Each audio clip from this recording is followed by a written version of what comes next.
नमस्कार, TG news में आपका स्वागत है। मैं हूं रमा त्यागी। बुलेटिन की शुरुआत करते हैं हेडलाइंस के साथ। कोलकाता में ट्रेनी डॉक्टर के साथ हुई दरिंदगी के बाद डॉक्टरों में आक्रोश। हड़ताल पर गए बेघर के रेजिडेंट डॉक्टर। इमरजेंसी पर असर नहीं। आरजीकर मेडिकल कॉलेज के प्रिंसिपल डॉक्टर संदीप घोष ने दिया इस्तीफा। बीजेपी ने की सीबीआई जांच की मांग।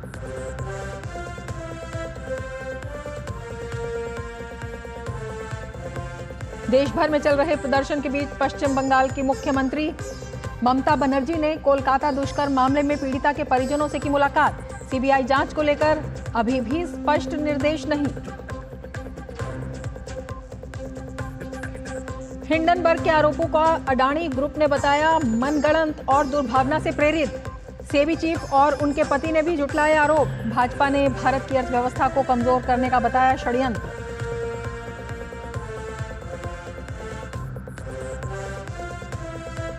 बिहार में जहानाबाद के सिद्धेश्वरनाथ मंदिर में भगदड़ से 7 लोगों की मौत, 10 से ज्यादा घायल। मुख्यमंत्री नीतीश कुमार ने जताया दुख। मृतकों के परिजनों को 4-4 लाख रुपए मुआवजे का ऐलान।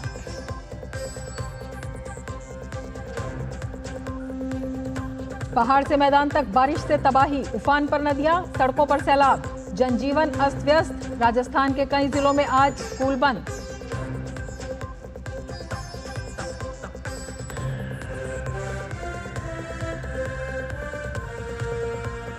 दहशत में जी रहे बांग्लादेश में अल्पसंख्यकों की स्थिति अब भी बदतर। भारत समेत पूरी दुनिया ने उठाई आवाज। हिंदू समुदाय को सुरक्षा देने की मांग।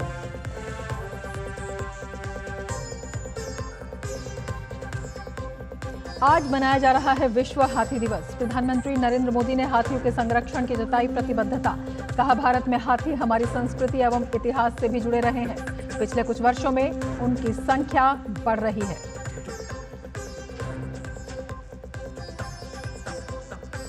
सावन का चौथा सोमवार आज देश भर के मंदिरों में लगा श्रद्धालुओं का तांता।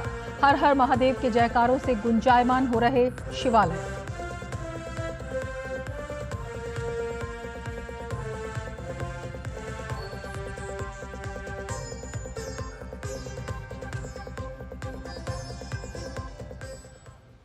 और अब विस्तार से समाचार। उत्तर प्रदेश के कन्नौज जिले की सदर कोतवाली इलाके में रहने वाले पूर्व ब्लॉक प्रमुख सपा नेता नवाब सिंह यादव पर नाबालिग से दुष्कर्म करने का मुकदमा दर्ज किया गया है। बताया जा रहा है कि पीड़ित लड़की ने डायल 112 पर पुलिस को सूचना दी। पुलिस ने कार्रवाई करते हुए मौके से लड़की को बरामद किया था। एसपी अमित कुमार आनंद ने बताया कि रात 1:30 बजे करीब डायल 112 पर एक लड़की ने शिकायत दर्ज कराई थी कि उसके साथ दुष्कर्म का प्रयास किया गया। शिकायत पर तत्काल कोतवाली और पीआरबी की टीम मौके पर पहुंची और नवाब सिंह यादव जो है उन पर नाबालिग से दुष्कर्म करने का मुकदमा दर्ज कर लिया गया है।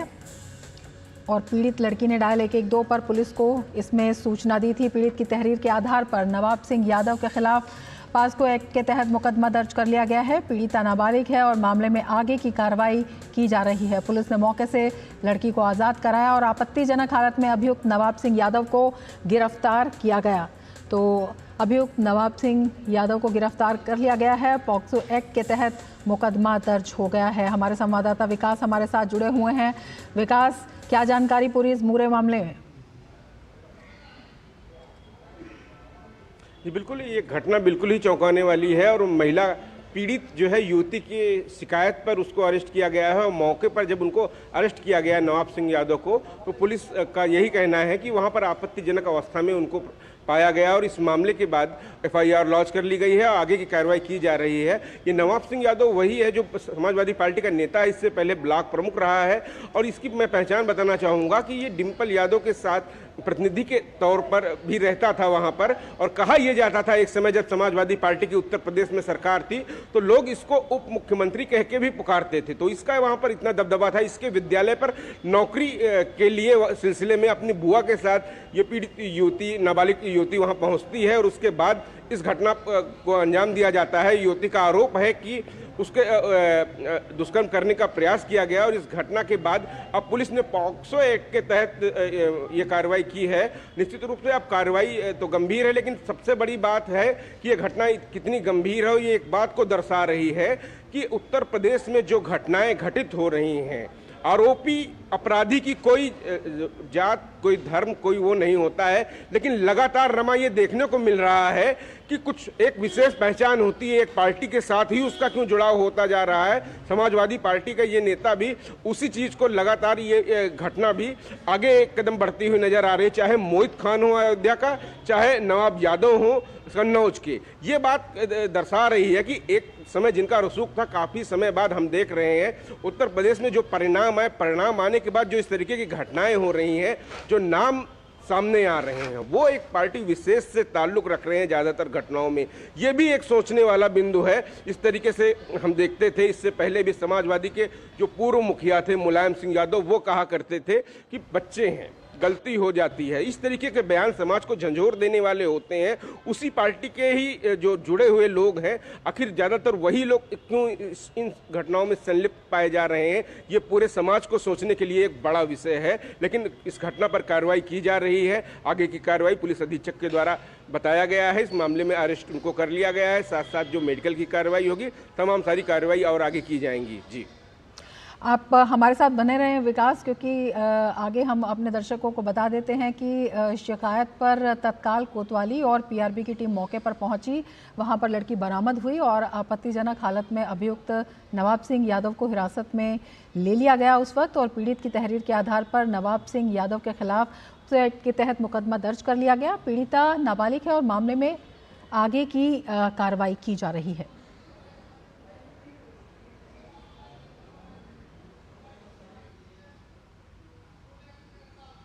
में तहरीर के आधार पर सुसंगत धाराओं में भारतीय न्याय संहिता और पॉक्सो एक्ट में मुकदमा पंजीकृत किया गया है। इसमें अभियुक्त को गिरफ्तार कर लिया गया है और विधिक कार्रवाई की जा रही है।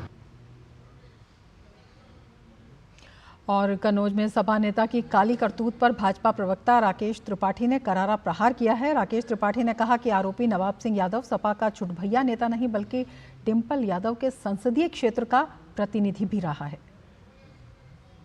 ये समाजवादी पार्टी का चरित्र है, जिसमें लड़के हैं, लड़कों से गलतियां हो जाती हैं, ये कह करके पर्दा डालने का काम किया जाता था। लेकिन आज उत्तर प्रदेश में योगी आदित्यनाथ जी की सरकार है। ऐसे घृणित अपराध करने वालों की कठोरता से कार्रवाई होगी। उनकी जो मुकम्मल जगह है, उनको उस जगह पहुंचाने का काम योगी सरकार करेगी। वहीं इस मामले पर भाजपा के पूर्व सांसद सुब्रत पाठक ने इस घटना की निंदा करते हुए कहा है कि पूरी समाजवादी पार्टी ही इस तरह की घटनाओं में लिप्त है। अयोध्या के बाद इस प्रकार की दूसरी घटना, वो भी बच्ची के साथ में, और यहाँ जहाँ रंगे हाथ मामला पकड़ा गया, तो आखिर ये सब क्या है? और जो पकड़ा गया है, बताया जाता है, ये तो सभी लोग जानते हैं, कन्नौज के लोग जानते ही होंगे कि डिम्पल यादव के प्रतिनिधि रहे थे, अखिलेश जी के बहुत करीबी, काफी चर्चाएं अखिलेश जी के साथ इनकी जोड़ी जाती हैं कन्नौज में। तो कुल मिलाकर ऐसे लोग जब इस प्रकार से हैं, तो पूरी समाजवादी पार्टी इस तरीके से लिप्त है, तो ये पार्टी को मुझे लगता है कि अब इसका नाम बदल देना चाहिए, बलात्कारी पार्टी नाम रखना चाहिए। और इस पार्टी के तो संस्थापक कहा करते थे कि बच्चों से गलती हो जाती है, और अब इस पार्टी के मुखिया कह रहे हैं कि बुजुर्गों से गलती हो जाती है। और हमारे संवाददाता विकास सिंह हमारे साथ जुड़े हुए हैं इस पूरे मामले पर। विकास, जिस तरह से आपने जिक्र किया था पूर्व सपा प्रमुख के बयान का, और जिस तरह से स्टेटमेंट्स होते हैं, उसी तरह से जो पार्टी की एक मंशा होती है वो भी दिखाई देती है। बड़े सवाल जो हैं समाजवादी पार्टी के ऊपर अब खड़े हो रहे हैं, और पिछली जो कई घटनाएं हैं अब वो लोगों की ज़बान पर हैं। जी बिल्कुल, तमाम सारी घटनाएं हैं और तमाम सारी घटनाओं के उदाहरण दिए जा सकते हैं कि जब इस तरीके की घटनाएं होती हैं तो आखिर एक ही विचारधारा के लोग क्यों आते हैं। इसका एक बड़ा कारण होता है कि आप किस तरीके से प्रश्रय दे रहे हैं, किस तरीके के लोगों को आप अपनी पार्टी में ले रहे हैं, और पार्टी में जब आप सत्ता में रहते हैं तो किस तरीके उनको आप बढ़ाते हैं, आगे बढ़ाने का काम करते हैं। उसका वहाँ पर होटल्स का कारोबार, उसका यहाँ पर महाविद्यालय है। आप देख सकते हैं किस तरीके से इन जैसे लोगों को पार्टी में शामिल करने के बाद उनको बढ़ावा दिया जाता है, उनके इरादे और ज़्यादा बढ़ते हैं। इसके बाद समाज में ऐसी घटनाएं आती हैं, ये सोचने पे मजबूर करती हैं। और बिल्कुल इस समय इस बात को इनकार नहीं किया जा सकता है कि मुख्यमंत्री योगी आदित्यनाथ ऐसी घटनाओं पर संज्ञान लेने के लिए तुरंत निर्देश देते हैं। हमने देखा कि अयोध्या में मोहित खान की बात रही हो या यहाँ पर नवाब यादव की बात रही हो, दोनों ही घटनाओं में पुलिस ने तत्काल संज्ञान लिया और कार्रवाई की। इस घटना में भी कार्रवाई कर रही है। लेकिन ये जरूर बात सोचने की कि लगातार घटना दर घटना में अपराधी जो होता है, अपराधी की नहीं जात होती है। रमा, मैं कहूँगा कि कोई भी पार्टी को इससे बिल्कुल समझौता नहीं करना चाहिए। अगर कोई अपराध अपराधी है तो उसको अपने कार्रवाई जरूर करनी चाहिए ऐसे मामलों में। लेकिन समाजवादी पार्टी की तरफ से इन घटनाओं पर कोई वक्तव्य तक कई दिनों तक नहीं आता है, बाद में जारी किया जाता है जब सामाजिक और राजनीतिक दबाव पड़ता है। वैसा ही इस घटना में आगे क्या बयान आएगा अभी देखने को मिलेगा, लेकिन अभी तक इसमें कोई बयान नहीं आया है। इस घटना में जो नवाब सिंह यादव है, ये पूरा कन्नौज जानता है कि वो उस परिवार का, समाजवादी पार्टी के मुखिया के परिवार का कितना करीबी रहा है। इसके हौसले और इसके रुतबे को वहाँ गली गली में लोग जानते हैं। नवाब सिंह यादव किस प्रवृत्ति का है और इस घटना को जो अंजाम दिया है, पीड़िता के घटना ने जो आरोप लगाया है, ये साफ जाहिर करता है कि किस तरीके के इरादों वाला यह व्यक्ति था। बिल्कुल, विकास आपसे ये भी जानना चाहेंगे, हालांकि पुलिस ने त्वरित इसमें कार्रवाई भी की और जिस तरह से लड़की को वहां से मुक्त कराया, लेकिन फिर भी इस तरह की घटना का होना और जिस तरह से जितनी संवेदनशील ये घटना है और इससे जो सपा नेता है, एक कॉन्फिडेंस जो है वो ज़रूरत से ज़्यादा दिखाई देता है, ओवर कॉन्फिडेंस हम इसे कहेंगे, इसकी वजह क्या है?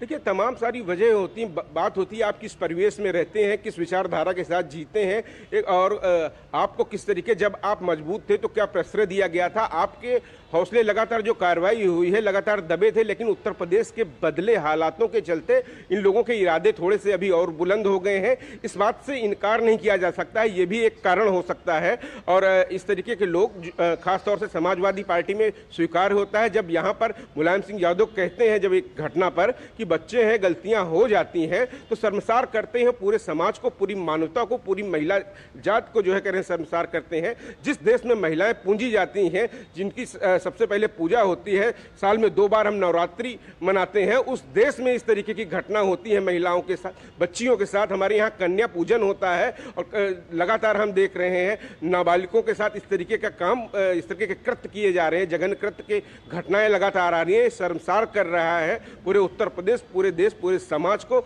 ऐसे में किसी भी पार्टी को इन जैसे अपराधियों को प्रश्रय नहीं देना चाहिए, इनके खिलाफ सख्त कार्रवाई करनी चाहिए। कानून तो अपना काम करेगा, लेकिन ऐसे लोगों को संरक्षण देने का कोई काम किसी भी पार्टी के द्वारा नहीं किया जाना चाहिए। रमा, समाजवादी पार्टी का कोई बयान आया इस बारे में?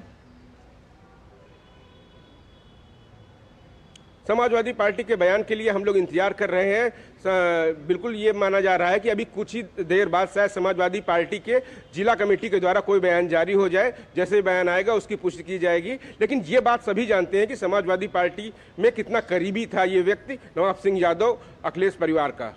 बिल्कुल, तमाम मामलों पर जो मुखर रहने का दावा करती है समाजवादी पार्टी, अब इस मामले पर जो चुप्पी है वो भी एक बड़े सवालों के घेरे में है। आप नज़र बनाए रखें विकास, बहुत शुक्रिया तमाम जानकारी के लिए। आगे बढ़ेंगे। केंद्रीय शिक्षा मंत्रालय की ओर से राष्ट्रीय संस्थागत रैंकिंग फ्रेमवर्क 2024 रैंकिंग जारी की गई। देश भर के टॉप संस्थानों के साथ ही engineering, medical, law, management, university सहित कुल 13 कैटेगरी में शीर्ष उच्च संस्थानों की रैंकिंग जारी की गई है। ओवरऑल कैटेगरी में IIT मद्रास ने रिकॉर्ड ब्रेक करते हुए इस साल भी टॉप पोजीशन कायम की है। दूसरे स्थान पर Indian institute of science Bengaluru को स्थान मिला है, जबकि IIT बॉम्बे तीसरे नंबर पर रहा है। वहीं यूनिवर्सिटी कैटेगरी में भारतीय विज्ञान संस्थान बेंगलुरु पहले, दिल्ली का JNU दूसरे और दिल्ली का ही जामिया मिलिया इस्लामिया तीसरे नंबर पर रहा है।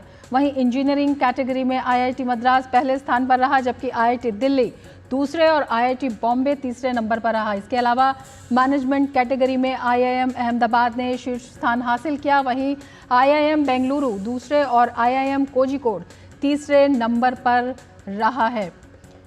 तो ये रैंकिंग जारी की गई है और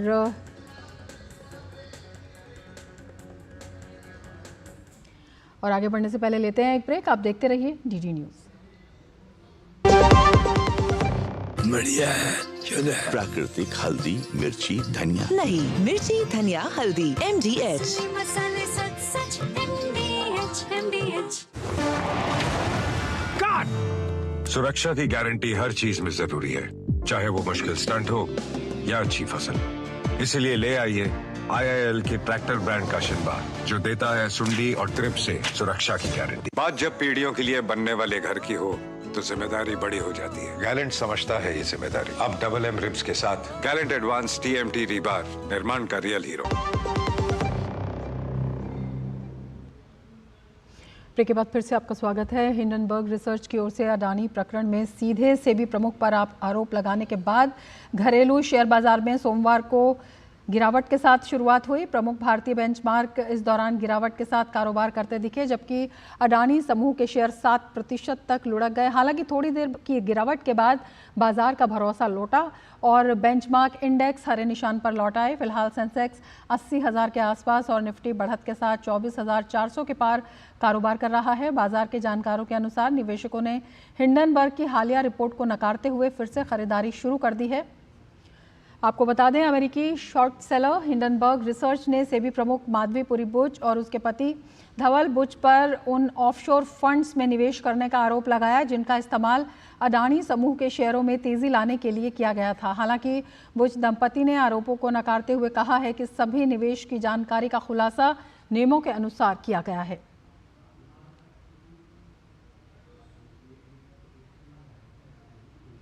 वहीं हिंडनबर्ग रिसर्च की रिपोर्ट पर IIFL ने कहा है कि हमने किसी भी फंड के माध्यम से प्रत्यक्ष या अप्रत्यक्ष रूप से अडानी ग्रुप के किसी भी शेयर में कोई निवेश नहीं किया है। फंड में सेबी प्रमुख माधवीपुरी बुच और उनके पति धवल बुच की होल्डिंग टोटल इनफ्लो के 1.5% से कम थी। 361 एसेट मैनेजमेंट पुष्टि करता है कि इसके सभी फंड सभी रेगुलेशन का पूरी तरह से पालन करते हैं और हम कॉर्पोरेट गवर्नेंस के हाई स्टैंडर्ड्स का पालन करते हैं।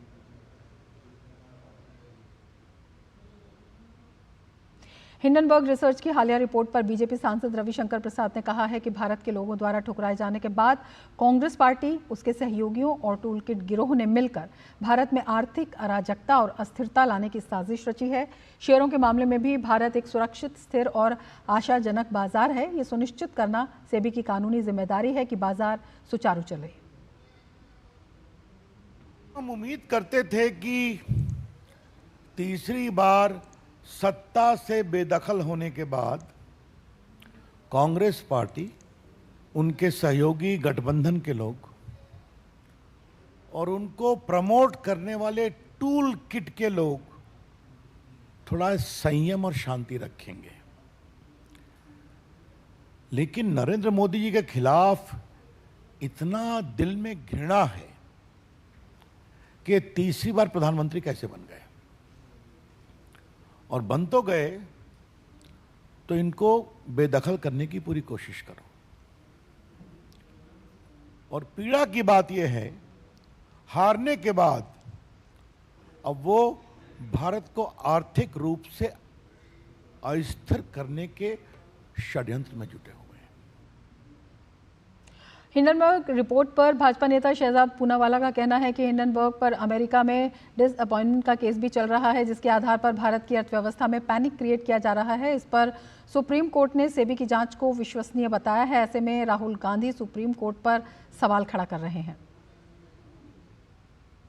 ऐसे हिंडनबर्ग, जिस पर अमेरिका में भी डिपार्टमेंट ऑफ जस्टिस का केस चल रहा है, उसकी एक ऐसी रिपोर्ट जिसमें पूर्ण तरीके से झूठ परोसा गया है, उसको आधार बनाते हुए भारत की अर्थव्यवस्था में पैनिक क्रिएट करना, और ये कोई पहली बार नहीं है।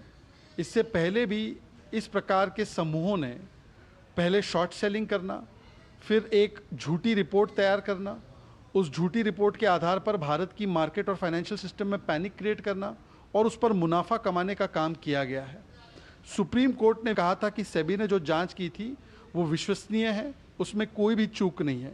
तो आज राहुल गांधी और उनकी जमात सुप्रीम कोर्ट पर सवाल खड़े कर रहे हैं क्या? और इसी पूरे मामले पर मुंबई से हमारे साथ हमारे संवाददाता श्यामा और नई दिल्ली से अजय मिश्र हमारे साथ जुड़े हुए हैं। श्यामा, सबसे पहले आपके पास आना चाहेंगे और आपसे जानना चाहेंगे इस वक्त किस तरह से कारोबार और जिस तरह से बाजार में हालांकि शुरुआत में गिरावट आई लेकिन उसके बाद तेजी, तो निवेशकों ने भी एक करारा जवाब दिया इस रिपोर्ट को।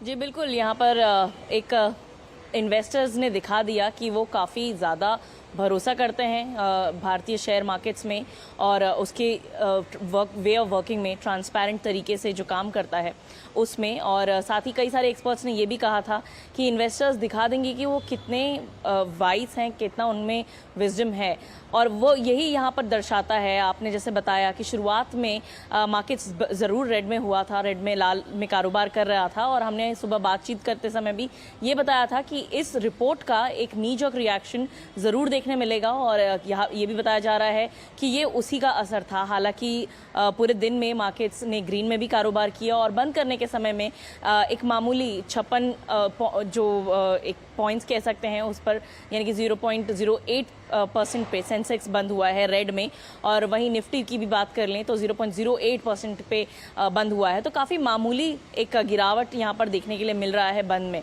लेकिन अगर वहीं हम बात करें, जो आपने भी बात की कारोबार की बात की, पूरी तरीके से कोशिश की गई कि हर तरीके से इन्वेस्टर्स के कॉन्फिडेंस को बढ़ाया जाए, और इसी के वजह से सेबी की तरफ से, सेबी के चीफ जो माधवीपुरी बुच और उनके हस्बैंड हैं, उनकी तरफ से AMFI, association of mutual funds of India, उनकी तरफ से, और जितने भी जो ऐसे प्रबल जो इंस्टीट्यूशंस हैं उनकी तरफ से बयान आ ही चुका है कि भारतीय शेयर मार्केट्स या कैपिटल मार्केट्स जो कारोबार करता है बहुत ट्रांसपेरेंट तरीके से करता है, और निवेशकों को इसमें इस रिपोर्ट को देखकर कॉशन बरतने की ज़रूरत है, क्योंकि आंख बंद करके उस पर विश्वास करने की कोई ज़रूरत नहीं है।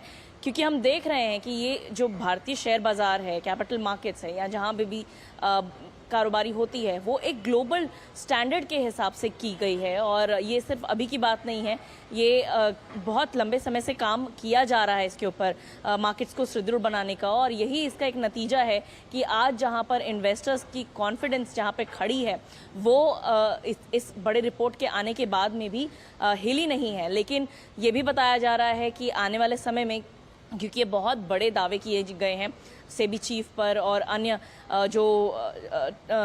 जो कह सकते पार्टीज़ हैं उनके ऊपर में, तो ये देखने वाली बात होगी कि क्या कोई लीगल तरीका भी अपनाया जाता है भारत की तरफ से इन सबको जांच करने का। और क्योंकि एक जवाब देना ज़रूरी है, हिंडनबर्ग, शॉर्ट सेलर ऐसे जो रिपोर्ट्स निकालते हैं उनको, तो हो सकता है कि आने वाले समय में जांच भी की जाए, क्योंकि सबसे पहले तो यही हम देख रहे हैं कि जो ग्रोथ स्टोरी है भारत की वो काफ़ी स्ट्रॉन्ग है, और कई सारे जगहों से, कई सारे सेक्टर्स से हम कह रहे हैं कि एक ये स्टेटमेंट आया है कि एक प्रोपोगेंडा है भारत के ग्रोथ स्टोरी को दिखाने के लिए कि वो मजबूत नहीं है, और मजबूत भी है तो उसे हिलाने के लिए। जी बिल्कुल, अजय मिश्रा भी हमारे साथ जुड़े हुए हैं। अजय, आपसे जानना चाहेंगे, जिस तरह से श्यामा ने बताया कि दीर्घकालिक अगर बात कहते हैं तो इस बात पर भी गौर किया जा सकता है कि क्या कोई लीगल तरीका है इसका जवाब देने के लिए, तो क्या कोई ऐसी व्यवस्था अभी तक यहाँ पर है? हालांकि सेबी ने निवेशकों को सतर्क रहने को कहा, और ये भी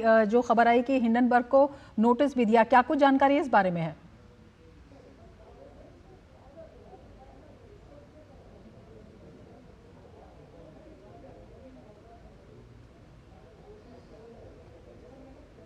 अजय, आप सुन पा रहे हैं हमें?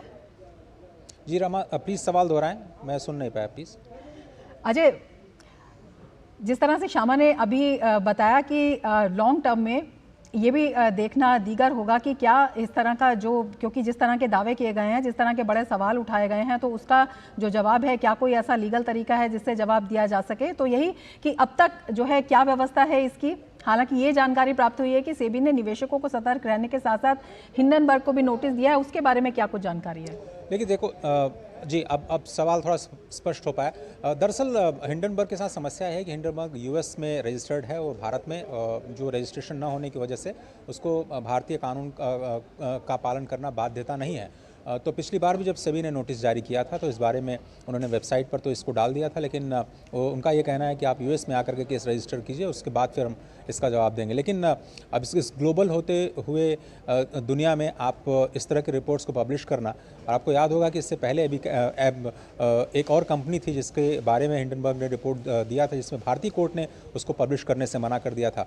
बावजूद इसके उस कंपनी के ऊपर इम्पैक्ट पड़ा था। तो इस तरह की जो अभी जो इन्फॉर्मेशन का ग्लोबलाइजेशन हुआ है उसका इम्पैक्ट तो ज़रूर पड़ता है, लेकिन अभी आप कॉन्टेक्स्ट में देखें, इंडियन लॉज के कॉन्टेक्स्ट में तो बहुत ज़्यादा हिंडनबर्ग के ऊपर असर नहीं पड़ने की उम्मीद है। हालांकि उनको शो कॉज नोटिस जो जारी किया गया है उसका वो जवाब दें न दें अब उनके ऊपर डिपेंड करता है। लेकिन ये स्पष्ट तौर पर जो भारत की अपनी अभी जो जुडिशल प्रोसेस है उसके ऊपर जो सवाल उठाए गए हैं वो काफ़ी एक तरह से चिंता दिखाते हैं। लेकिन जो रेजिलियंस है भारत की रेगुलेटरी सिस्टम की और जो मार्केट्स की, वो ये दिखाता है कि आज जो इम्पैक्ट हुआ है वो काफ़ी नेग्लिजिबल रहा है और शायद अब हिंडनबर्ग की रिपोर्ट को उतना ज़्यादा सीरियसली इन्वेस्टर्स नहीं लेंगे। रमा, बिल्कुल, लेकिन कहीं ना कहीं ये साबित होता है कि ये जो भारतीय मार्केट है या अर्थव्यवस्था है इसमें पैनिक क्रिएट करने की कोशिश ज़रूर की गई।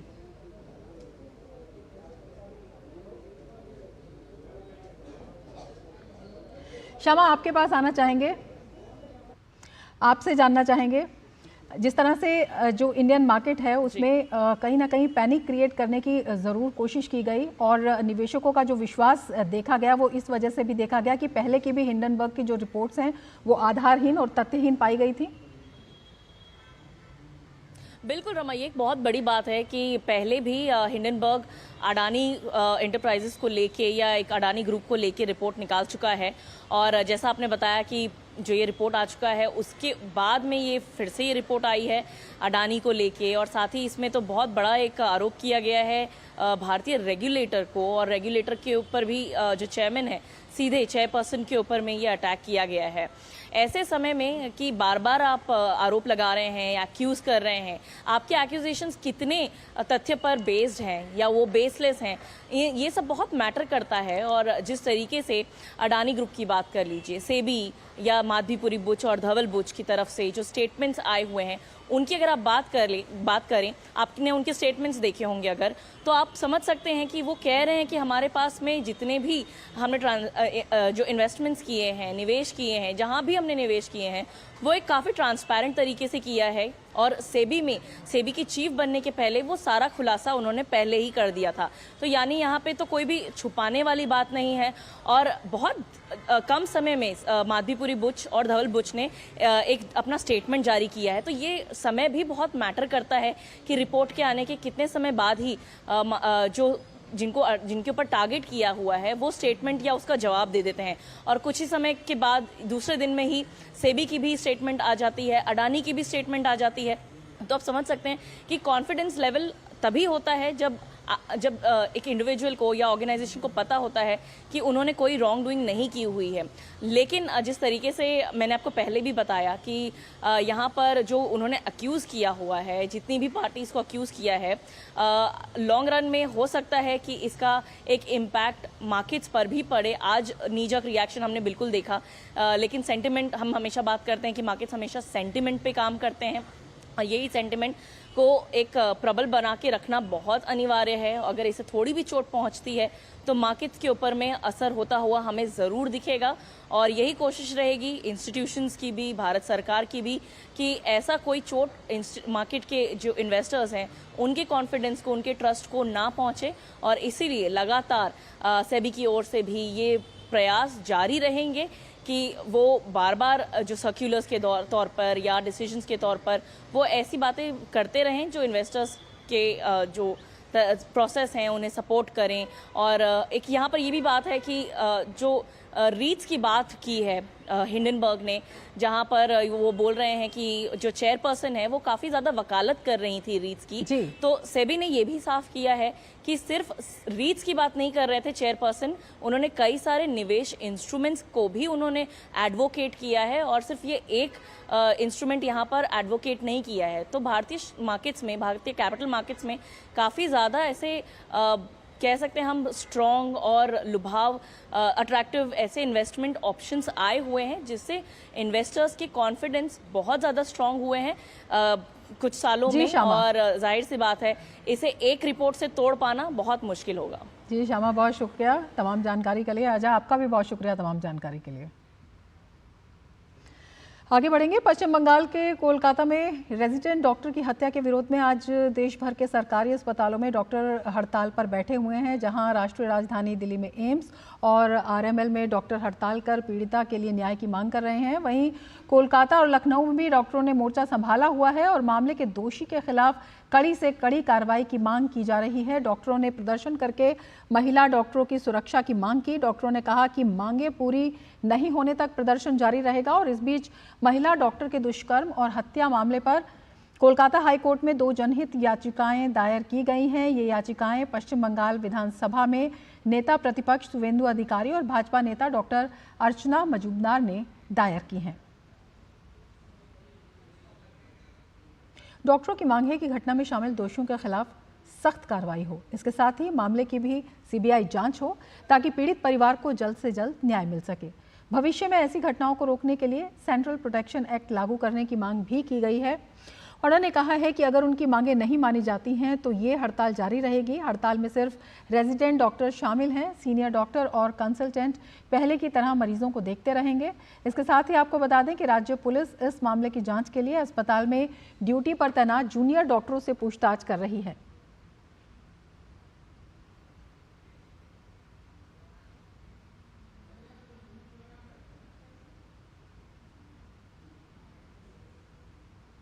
कोलकाता में पीजी ट्रेनी महिला डॉक्टर के साथ दुष्कर्म और हत्या के मामले पर RG Kar medical college and hospital के principal professor doctor Sandip Ghosh ने अपने पद से इस्तीफा दे दिया है।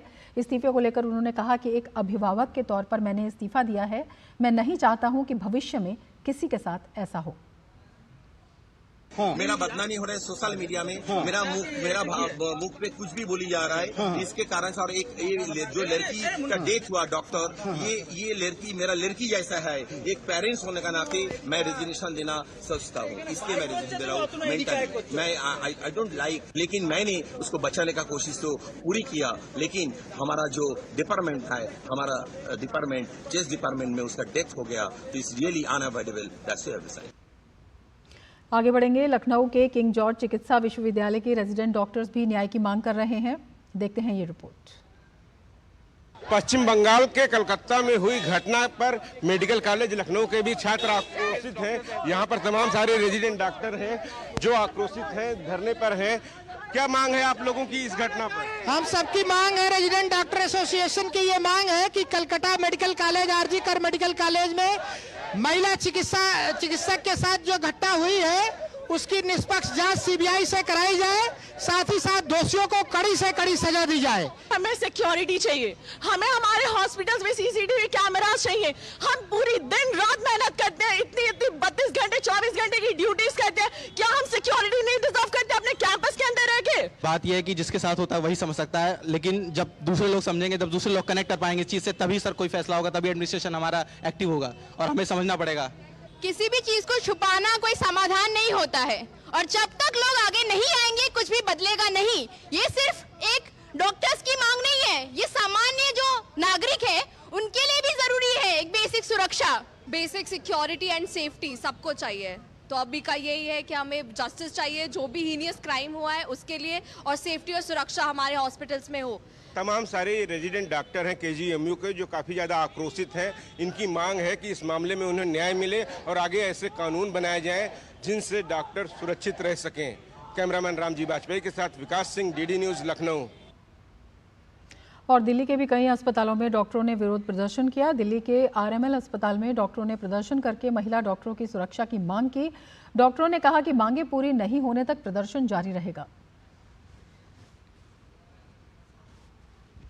मर्डर का मामला है, निर्भया पार्ट 2 है। जब तक सीबीआई जांच नहीं होती हम नहीं सुनेंगे। दूसरी मांग ये कि आरजीकर की जो इनसेंसिबल अथॉरिटीज है, जो इस तरह के स्टेटमेंट दे रहे हैं कि लड़की रात को क्या कर रही थी अकेले, जबकि वो डॉक्टर ड्यूटी रूम में ऐसी घटना हुई है, ऐसी दरिंदगी की घटना हुई है, तो सीबीआई जांच, आरजीकर अथॉरिटीज को परमानेंटली हटाया जाए। और तीसरी, सेंट्रल प्रोटेक्शन एक्ट जो कि डॉक्टर्स के सिक्योरिटी का एक्ट है, वो हर एक अस्पताल में ऑल ओवर इंडिया लागू की जाए। No mercy should be shown. चीजें साइंटिफिक होनी चाहिए, चीजों को कवर करने से नहीं होता है। आज हमारी एक कॉलीग फॉल की है, ये हमारे किसी के साथ भी हो सकता है। हमारा भारत सरकार और बंगाली गवर्नमेंट से अनुरोध है कि हम डॉक्टरों को इंसाफ मिले और जो हमारा प्रोटेक्शन एक्ट है उसको लागू किया जाए और इसको ईमानदारी से इन्वेस्टिगेशन करके न्याय मिले।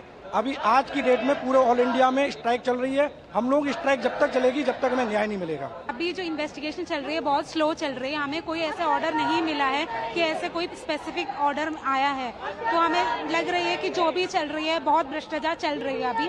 तो इस मामले में मैं कहना चाहूँगी थोड़ा स्पीड में काम चले। पश्चिम बंगाल की मुख्यमंत्री ममता बनर्जी ने कोलकाता दुष्कर्म मामले में पीड़िता के परिजनों से मुलाकात की। हालांकि अभी भी देश भर में डॉक्टरों के जारी आंदोलन के बीच ममता बनर्जी मामले की सीबीआई जांच पर आनाकानी करती नजर आई। इस दौरान उन्होंने कहा कि अगर रविवार तक पुलिस इस मामले को नहीं सुलझाती है तो सरकार इस मामले को सीबीआई को ट्रांसफर कर देगी।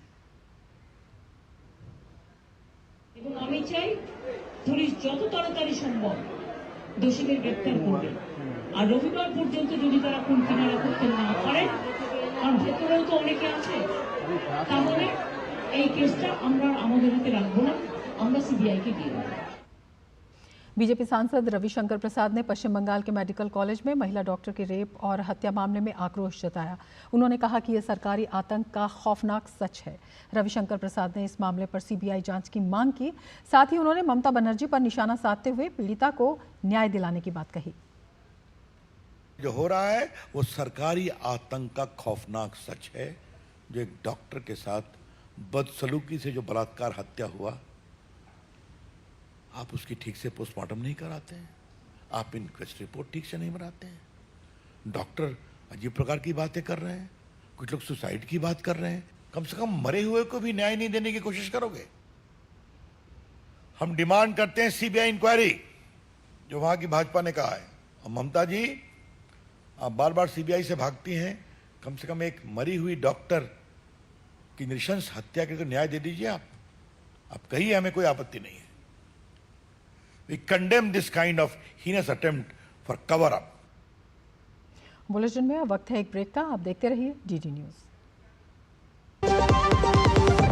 MDH का किचन किंग किचन में हो तो हम सब कुछ बना सकते हैं। बैंगन का भरता, आलू गोभी, भिंडी मसाला और भी बहुत कुछ। MDH। सुरक्षा की गारंटी हर चीज में जरूरी है, चाहे वो मुश्किल स्टंट हो या अच्छी फसल। इसलिए ले आइए IIL के ट्रैक्टर ब्रांड का शिनबा, जो देता है सुंडी और ट्रिप से सुरक्षा की गारंटी। वक्फ बोर्ड संशोधन बिल पर भले ही पूरा विपक्ष आग बबूला है और इसे मुस्लिम विरोधी बता रहा है, लेकिन सरकार इसे मुस्लिमों की भलाई वाला बिल बता रही है। इस बीच दिल्ली शिया मुस्लिम पर्सनल लॉ बोर्ड के सदस्यों ने इस बिल की तारीफ की है। सदस्यों ने संसदीय कार्य मंत्री और अल्पसंख्यक मामलों के मंत्री किरण रिजिजू से उनके आवास पर मुलाकात की और बिल के लिए उन्हें बधाई दी। इन लोगों ने इस विधेयक को लाने के लिए मोदी सरकार का आभार व्यक्त किया। इन लोगों ने सरकार की मंशा की खूब तारीफ की और कहा कि अल्लाह मैया रिजिजू को तरक्की दे। शंभू बॉर्डर को खोलने को लेकर सुप्रीम कोर्ट में सुनवाई हुई और सुनवाई के दौरान सुप्रीम कोर्ट ने आदेश देते हुए एक हफ्ते के भीतर शंभू बॉर्डर को आंशिक रूप से खोलने का आदेश दिया है। सुनवाई के दौरान सुप्रीम कोर्ट ने कहा कि हाईवे कोई पार्किंग की जगह नहीं है। हरियाणा सरकार हाईवे की एक लेन को एम्बुलेंस, स्कूल बसें, इमरजेंसी सर्विसेज और आने जाने वाले स्थानीय लोगों के लिए खोल सकती है। इससे जनजीवन आसान होगा। सुप्रीम कोर्ट ने डीजीपी पंजाब और डीजीपी हरियाणा, साथ ही अंबाला और पटियाला जिले के पुलिस प्रमुख को एक सप्ताह में बैठक करने को कहा। कोर्ट ने कहा कि हम मामले को लंबित रखते हैं। किसानों को भी नहीं लगना चाहिए कि उन्हें अलग थलग और किनारे कर दिया गया है। इसके अलावा सुप्रीम कोर्ट ने उन नामों पर सहमति जताई है जिसमें किसानों के साथ बातचीत के लिए हरियाणा और पंजाब सरकार ने समिति गठित करने के लिए कुछ नाम दिए हैं। मामले पर अगली सुनवाई 22 अगस्त को होगी। सुप्रीम कोर्ट में बीआरएस नेता की कविता की जमानत याचिका पर सुनवाई हुई। कथित दिल्ली आबकारी नीति घोटाले से जुड़े भ्रष्टाचार और धन शोधन के मामले में जमानत देने से इनकार करने के दिल्ली हाई कोर्ट के फैसले को के कविता ने चुनौती दी है। सुप्रीम कोर्ट ने मामले में बीआरएस नेता की जमानत याचिका पर सीबीआई और प्रवर्तन निदेशालय को नोटिस जारी किया है।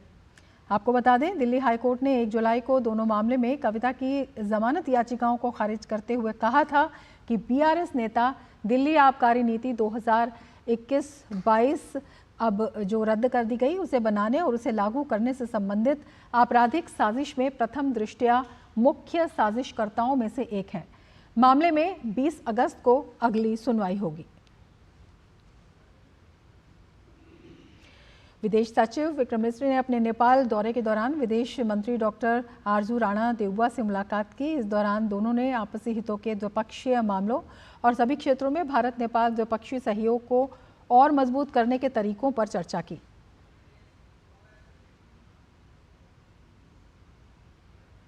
इसके अलावा विदेश सचिव विक्रम मिस्री ने नेपाल की अपनी समकक्ष सेवा लामसाल से भी मुलाकात की। दोनों विदेश सचिवों ने भारत और नेपाल के बीच आपसी सहयोग के निरंतर विकास और इसे आगे बढ़ाने के तरीकों पर चर्चा की। बांग्लादेश में सत्ता परिवर्तन के नाम पर जो उत्पात हो रहा है उसकी गूंज पूरी दुनिया में सुनी जा रही है। हिंदुओं और अन्य अल्पसंख्यकों की सुरक्षा की मांग करते हुए दुनिया भर में प्रदर्शन किए जा रहे हैं। बांग्लादेश के पीड़ित हिंदू अल्पसंख्यकों के साथ एकजुटता दिखाने के लिए कनाडा के मॉन्ट्रियल में बड़ी संख्या में हिंदुओं ने प्रदर्शन किए। इसके साथ ही अमेरिका के ह्यूस्टन में भी हिंदू समुदाय के लोगों ने विरोध प्रदर्शन किए।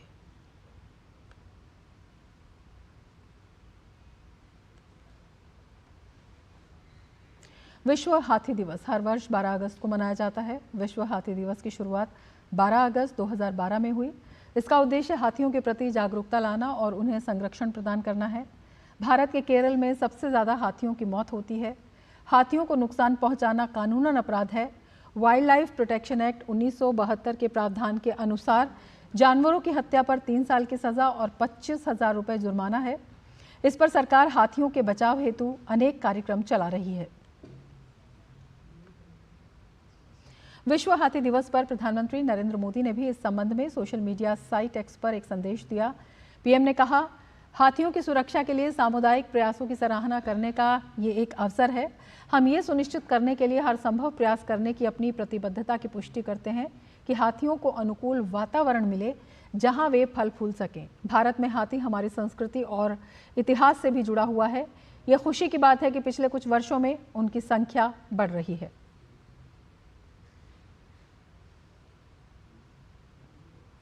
और अब लेते हैं एक ब्रेक। आप देखते रहिए टीडी न्यूज़।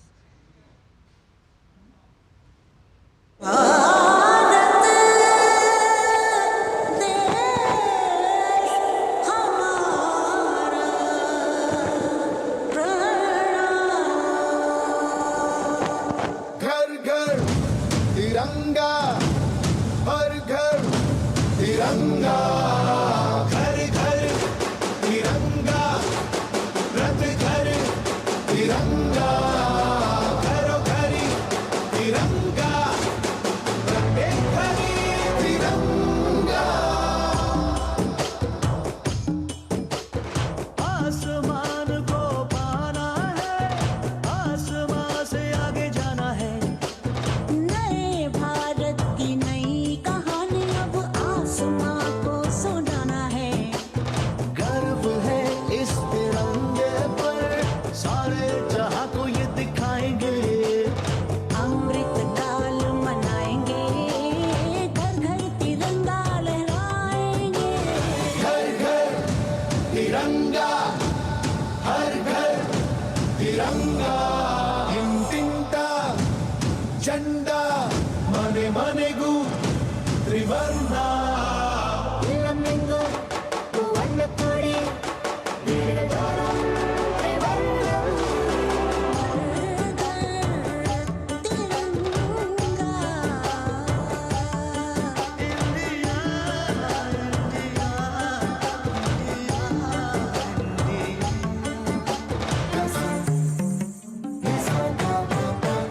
केसरिया रंग है क्या?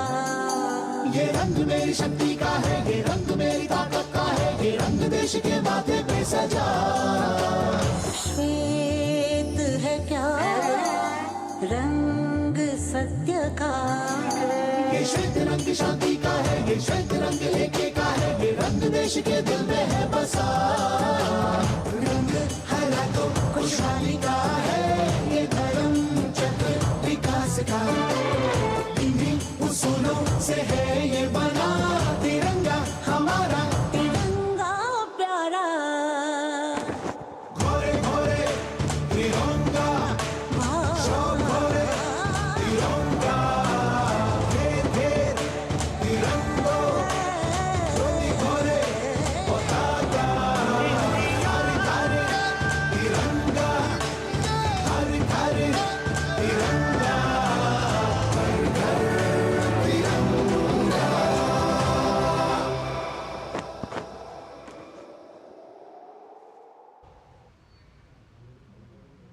प्रधानमंत्री नरेंद्र मोदी के आह्वान पर देश भर में हर घर तिरंगा अभियान जारी है। इस तर्ज पर बीकानेर में केंद्रीय मंत्री अर्जुन राम मेघवाल ने एक स्कूल में हर घर तिरंगा अभियान की शुरुआत की। हर घर तिरंगा अभियान के दौरान स्कूली छात्रों में जबरदस्त उत्साह दिखाई दिया।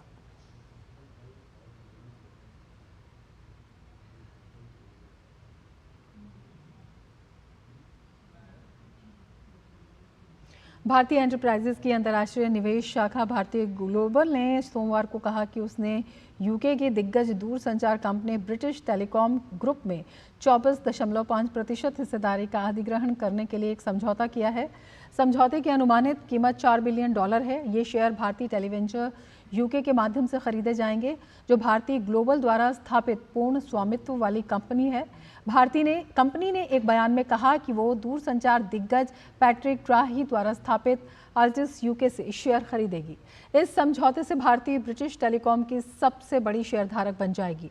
भारतीय एंटरप्राइजेस के चेयरमैन सुनील भारती मित्तल ने कहा कि आज भारतीय समूह के इतिहास में एक महत्वपूर्ण पल है, क्योंकि हम बीटी में निवेश कर रहे हैं। मित्तल ने कहा, बीटी ग्रुप पीएलसी में इस निवेश का उद्देश्य भारत यूके संबंधों को बढ़ाने और व्यापक बनाने के प्रधानमंत्री के दृष्टिकोण का समर्थन करना है।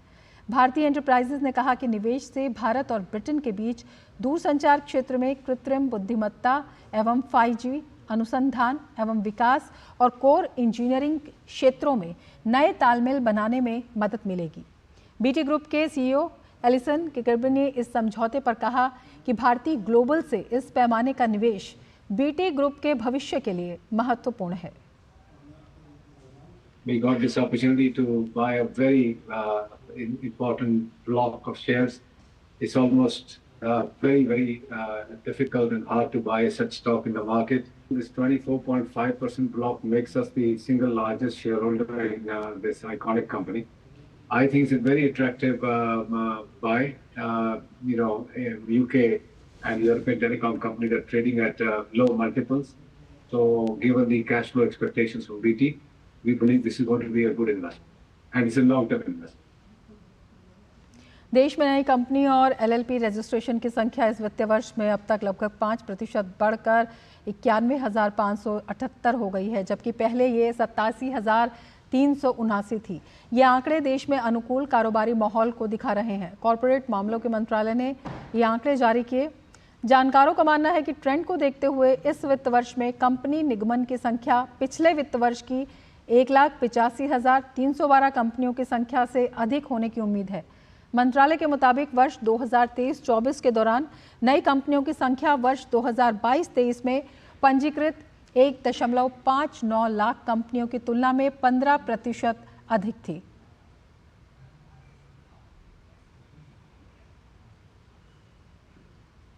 सावन के चौथे सोमवार को भगवान शिव के मंदिरों में श्रद्धालुओं का तांता लगा हुआ है। शिव भक्त मंदिर में भगवान भोलेनाथ का भव्य श्रृंगार कर जलाभिषेक और बेलपत्र अर्पित कर बाबा की भक्ति में लीन दिखे। श्रद्धालुओं ने भगवान शिव से सुख समृद्धि के लिए प्रार्थना की और भोलेनाथ का आशीर्वाद लिया। इस दौरान शिवालय हर हर महादेव के नारों से गूंजते रहे। सोमनाथ, उज्जैन, वाराणसी, देवघर, जयपुर, प्रयागराज में कुछ ऐसा ही नज़ारा देखने को मिला, जहां बाबा महाकाल के दर्शन के लिए भक्तों की लंबी कतारें दिखी।